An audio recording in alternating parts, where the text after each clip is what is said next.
for thou art the God of my salvation. On thee do I wait all the day. Yea, do I walk through the valley of the shadow of death, I will fear no evil. Ashes to ashes, dust to dust. Amen. Oh! Hey, yo, the sun never shines here. Man, it's dark all the time here. No law, justice is blind here. It's just criminals and crime here. Evil prevails here, and the angel of death dwells here. All 9 levels of hell here. Violence. I say, wow, what's happening, everybody? First of all, I just want to say thank you for tuning in to today's show. We got another doozy on our hand. This is ManPower. This episode is entitled, As Men, We Have Demands. Now, on yesterday's show, I started to talk about what we need to do in order to get this accomplished. All right? Because we cannot have a situation where we're just all bark and no bite like it has been in the past. All right? We need to start to come up with a plan and then how we're going to execute it. So I'm trying to get it started. And so I understand that there are going to be some negotiations here and there, but we have to list our demands. Now, this isn't all of the demands. This is just some of the things that I am thinking of as I'm trying to get this fight started, because do understand, there are so many different circumstances that I've never experienced that other men are going to bring to the table to bring light to. Okay, this is a conversation for us all so that we can come together as men and formulate a well-rounded plan for how we're going to assume the fatherhood role. I was talking with a good buddy of mine, and he suggested that there are going to be times where the young male may have to stay with his mother because he needs that nurturing time a little more than some other males will. And we have to be understanding to that. And he may not be prepared to move with his father until he's like 8, 9 years old. I'm not coming up with the end-all, be-all, the solution to the problem as far as how we take possession, okay? But I am saying that it's time for men to be the focal point in this situation. And in doing so, also, I believe that what another buddy of mine said, which is, kids, they all, he basically was saying that all the fathers are not going to be successful. And so we have to be willing to put the same emphasis behind single fatherhood to make it successful that we did to make single motherhood successful. And I also agree with that as well, because there are going to be some men who are just not going to be good fathers. And we have to face that. I was talking with a buddy today. He called me because of a post that I put on the Facebook. And the post basically is acknowledging the order in which the Father Jehovah showed us in which to do things, right? Being that the Father is the head and responsible for, okay? That's why he is the protector and provider. But society is trying to promote the mother in that circumstance. And as men, we have to understand their motivation behind what they're doing. And then we have to put the same emphasis that they're willing to, how can I say this? Whatever they're willing to put on the line, we have to be willing to put that on the line and more. So if it's them thinking they're going to make us afraid with their jail time, we have to show them that we're willing to fill up their jails. If it's them thinking that they're going to make us afraid by taking our hourly wages, we have to come together, form out, businesses, put them in our children's name, okay, and take care of our children that way. We have to not pay and show up in great number and go to jail, okay? We cannot be afraid of no weapon that they use to try and detour us from our full right of fatherhood and having possession of our male children. This is not unreasonable. This is not unreasonable, and it definitely needs a redress with the government. Okay, listen, I'm calling us to boycott, because we don't have to resort to violence at all with this situation. We have the truth on our side, and we have the upper hand.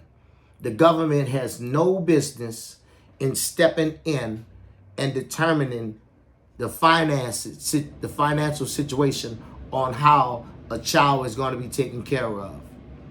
If grown people make a bad decision and go out here and make a baby with the wrong person, and they have to struggle and be poor for 18 to 21 years to suffer for their mistake, that's what's got to happen. Okay? We cannot build up these phony institutions. We have to fight and tear them down for the good of society. We understand exactly what they're doing. We understand exactly why they're doing it. And we're saying, no, we want our own generational wealth. So we're just going to boycott. What are we boycotting? We boycotting going to work. We boycotting if we're politicians. We're boycotting if we're plumbers. We're boycotting if we're planners. As men, we're standing up and saying, no more. We want first right of fatherhood passed in this country. That is, when a male and a female separate, the male child automatically goes with the father. Along with that, we want child support to be changed from child support enforcement, okay, to child support encouragement. And with that change, we're going to take it from this manner where, let's say the father has the child and the father needs some help, okay, then the child support encouragement will help the father, but the mother don't owe diddly do. Okay? And vice versa. I said it in the previous show. We have too much at stake here to not be willing to pay the cost to be the boss. We have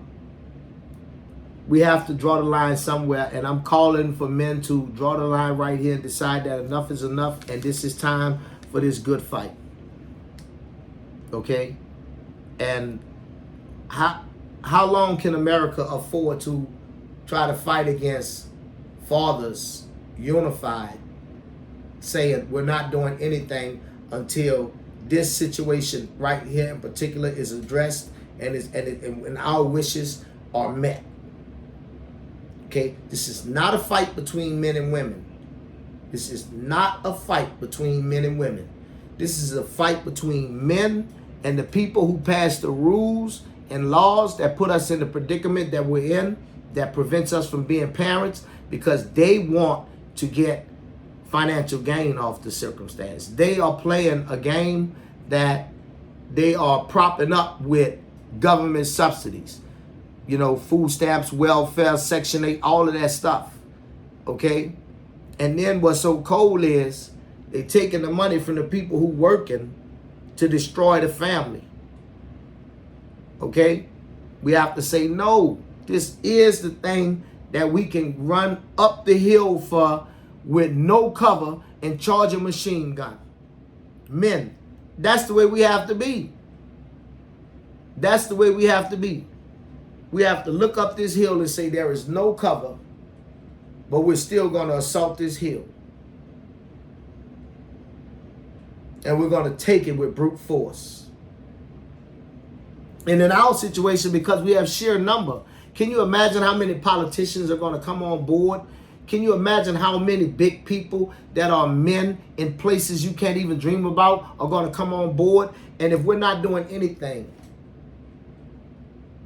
we will turn them over on their ears. And it's happening everywhere. And this thing that I'm speaking about is what is destroying our country, because it's making us rotten from the inside. Why? Because the children are on the inside. They are the seeds that's growing, and the adults are on the outside. They're the outer shell. Okay, so if we can't harness the fruit the way it's supposed to be, then the fruit is just rotting on the vine, rotting before it can even ever ripen. And then they get to use the rotten fruit, all right? And we get all the misery. We get all the discomfort. And they put themselves up in locations where they don't have to be burdened with the travesties that they cause. They don't have to be nowhere near the communities where all the calamity is happening at, because of the destruction of the family structure, the destruction of the family order, the intentional chaos. And every man who listening to me know I'm telling the truth, and know that our babies are worth us standing up, organizing, fighting, and dying for. And there are too many men out there that are far smarter than me, that have position where we can organize people, okay, and start to bring this together. But another thing we have to recognize is, we see that the people that's supposed to be the representative of our Father Jehovah, who are in heaven, they're not trying to organize and fight for the family in those buildings where they try to get you to gather at in your best clothes so they can put on a show to get you to give them money while they play on your emotions. They're not trying to help us get up out of this so we can have whole families and be up in those buildings all worshiping together like the Father wants, with the husband, the wife, and the children. They're not fighting against the court saying, wait a minute, whoa, whoa, whoa, you can't be doing marriage, you can't be doing divorce. They're not. And we know that that is not the court's realm. We know it's not.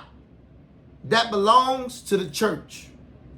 But they in cahoots together, so the church just be quiet and let the court grant people divorces.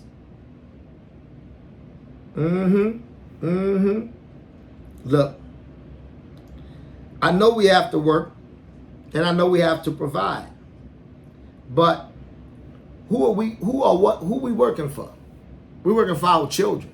Who we trying to provide for? We're trying to provide for our children. What we trying to provide? A better life, a better world, right?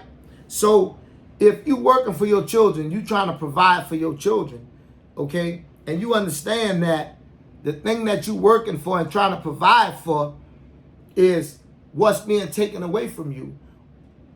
You don't have what you're working for. You don't have what you're willing to provide for. So what are you working for? So it's time for us to say, what are we working for? Huh? Why are we doing this? Why are we doing this? Because, you know, the children are estranged from us. We're not able to raise them and put our print, our mark upon them. What was happening?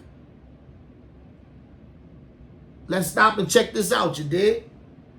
Let's stop and check this out. All right? So let me get this straight. You want me go to work 40, 60 hours a week. I ain't done my baby nothing wrong.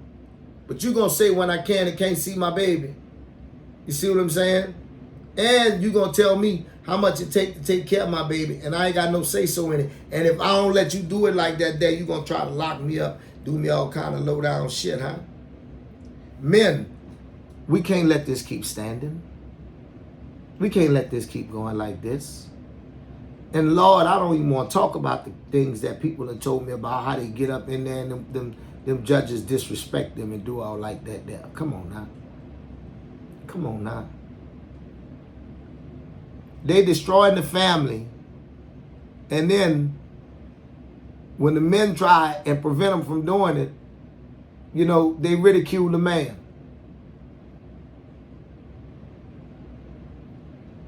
Then they got all these phony systems to set the woman up to relieve her stress that she's supposed to be feeling for leaving the man. They compensate her by relieving her of the burden, you know. And then they prevent him by stressing him with threats and everything else. And we know this to be true. So it's time for us to come together and say, hey, look here. This is a hill we'll die on. This got to be the hill that we'll die on.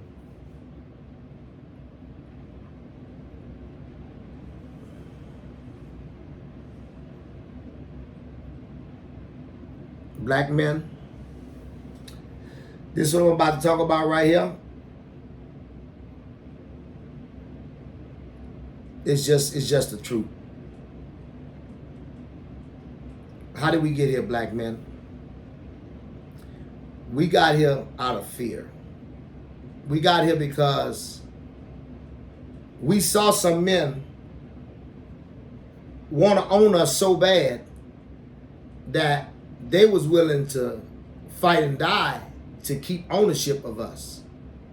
We saw another group of men that understood that all men should be free, and they was willing to fight these men who was oppressing us to free us and give to us what they was having. This is undeniable in history, because for 10 years black men exercised that freedom. And then when the test came to see if we was willing to pay the same cost for our freedom that another group was willing to pay for us, we chose fear. We ran from the Ku Klux Klan. We never did an eye for an eye. We never chose to make it even Steven. We just, let's tell the truth. We ran. We ran to the north, to Canada. We ran. And the ones that couldn't run, they just bowed down. We have always been the biggest predator on ourselves. And then because of that fear that we have from running, we're biting and hurting each other like rabid dogs. Instead of being able to put our feet in the ground and stop and say, the reason we are running is because we have been dethroned. And not even our females respect us because we've been running so long. We've been running so long until running to us seemed normal. And our females rule over our male children. And all over the world, it's accepted that the female, the big mouth female in our culture is in charge. That is on us. And men, we have to understand that damn everything else, let's fucking deal with this shit. You know what I'm saying? I really do mean that. Let's fucking deal with this shit. Let's organize. Let's do another 1,000,000 Man march. But it's a 1,000,000 Man march for fatherhood. You know? Let's shut this motherfucker down. You understand? If it ain't flights that's got patients on it to save patients' lives, you're gonna miss your goddamn vacation. And what would really make this so powerful is if the ladies would get with us, the ones who understand that men are supposed to be in a rightful place as fathers. Because listen, the ladies that want to have careers and not have children, I don't stand against you. So the men that want traditional and want to raise their children and do like that, can you stand with us? Because, I mean, unless you hate black men, we got to stop filling up the penitentiaries. We got to stop filling up the graveyards. We got to stop being Hollywood's #1 go-to for the person doing the violence in the movies. We got to stop being what the evening news talk about. In order for that to happen, Y'all have to relinquish the boys. And you have to get behind it and support us. You have to march with us. You have to boycott with us. Okay? You have to go against the child support system with us. You have to go against the Attorney General with us. You have to go against the federal government with us. You have to stand and say, we want our family structure back and intact. We want our males to have their responsibility as fathers by having their sons. We acknowledge that we will have a better community. We would have a better society if we allow men to play their role as fathers uninterrupted. Excuse me. Now listen. This has been something that became a passion of mine when I was at a school called Sophie B. Wright.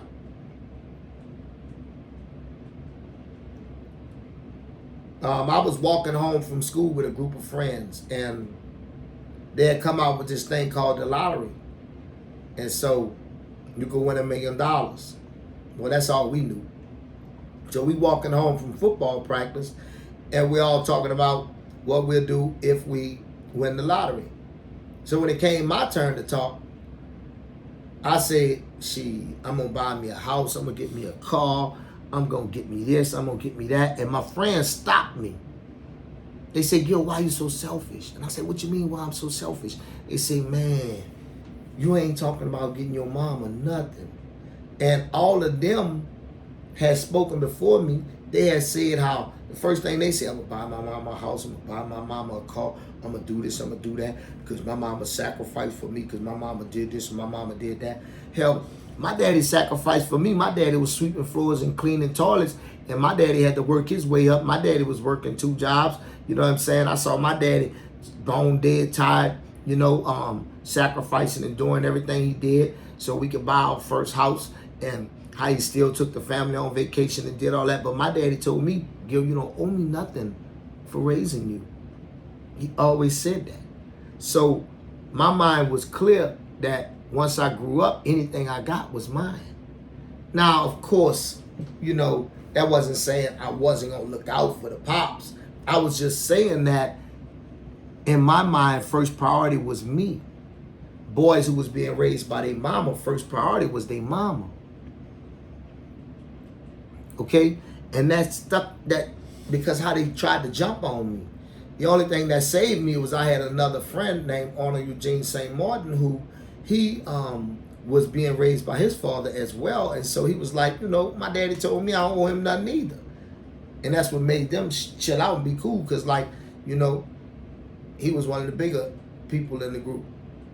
And that let the conversation just get off me and move on and people just be talking. But I never forgot how all of them dudes felt obligated to the point to where they were willing to scold and correct and harass me because they felt as though the way that they were thinking was the way it was supposed to be and the way I was thinking was out of order. Fast forward to this time right here, and they have just erased the role of the black father who is in charge of his family, have a successful marriage, have successful children, and everybody adore and love him. They didn't just erase that fella. And they done came out with the mother being the head of the household and the black man being somebody who all you see is his asshole and his elbow running away with his head ducked down. I don't know how we got here, but I know how we got here. We got here because of a strong campaign and the strong work that's still going on. And from us running and not deciding that we will turn and fight and die for this issue. And I know how we are going to get out of this issue is to be willing to turn and face death and say, I'm not afraid of you, man. Say, bro, do what you got to do. I ain't afraid. But I'm not giving you nothing. I'm not doing nothing like that. Lock me up for as long as you want to lock me up. Do whatever you want to do. But as a group of men, we have to stand up and do this. Because they can't punish us all if we standing up together. But they can persecute us if we're trying to do it individually. Okay? And I'm going to leave you with this. Justice is what you will stand for. Okay? So if we don't stand for this, they can't do this to us. Okay? Justice is not the same for everyone. Because you have some people, they got money, so they can pay to play. And you got other people, they just a regular person, living check to check. All right? So the rules apply different for them. That's why we have to come together like a balled up fist. We have to address our government and let them know that these are our demands. We want our sons. If a man and a woman separate, we want first right of fatherhood, the male children to go with the father. Okay? And if this can't happen, then, you know, if we're not good enough to be fathers to our sons, then why are we going to fight, you know, and die? Why are we flying planes? Why are we doing all these things, all right, when we're not being given the privilege of what we're doing it for, which is our children? So let's draw the line right here. And let's move forward from here, please. Let's fight. Let's fight. Let's fight. Okay? I don't know no other way to say it. All I want to say is thank you if you tuned in this long. All right? And my Cash App is $Gil Muse. That's capital Gill, capital Muse. And if you like to support my channel right now, while I'm just a young channel, I'm not monetized yet. You know, anything you send, I greatly appreciate it. Okay? So I'm about to turn you over to 985 Dreezy, featuring Eric Butler. And this song is called Welcome to Hell. And thank you. Enjoy your evening.